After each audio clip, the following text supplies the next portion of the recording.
And the royal family may want privacy, but 50 million people have already watched that interview right around the world. And the new controversy is reviving some old arguments about the role of royalty. 16 countries have the Queen as their head of state, including Canada, though Barbados has already announced it will leave the monarchy behind this November. There are some in this country that want to do the same. CTV's Ottawa Bureau Chief Joyce Napier on a long-standing debate. On that wet April day in 1982, with the stroke of the Queen's pen, Canada entered a new age of independence. It could proclaim its own laws without approval from Britain. 4 decades later, the latest royal scandal and the accusation of racism at Buckingham Palace have reignited the debate over whether Canada should sever that last tie with the British monarchy and do away with the Governor-General. I can understand some people are looking for constitutional conversations. I'm not going to engage in those right now. The Prime Minister clearly does not want a divisive constitutional debate.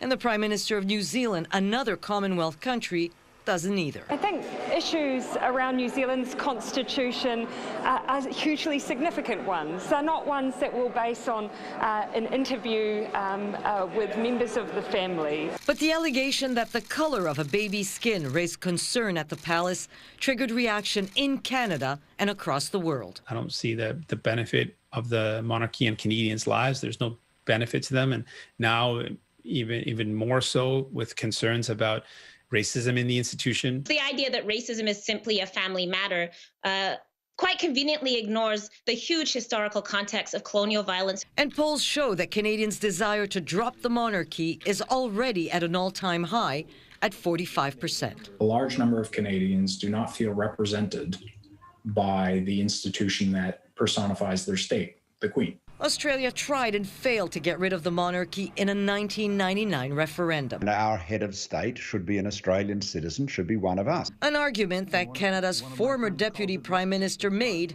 decades ago. I called into question whether it wasn't time for Canada to evolve a little bit from where we were into the point where we might have a head of state who actually was Canadian. But that would require the approval of Parliament and all the provinces.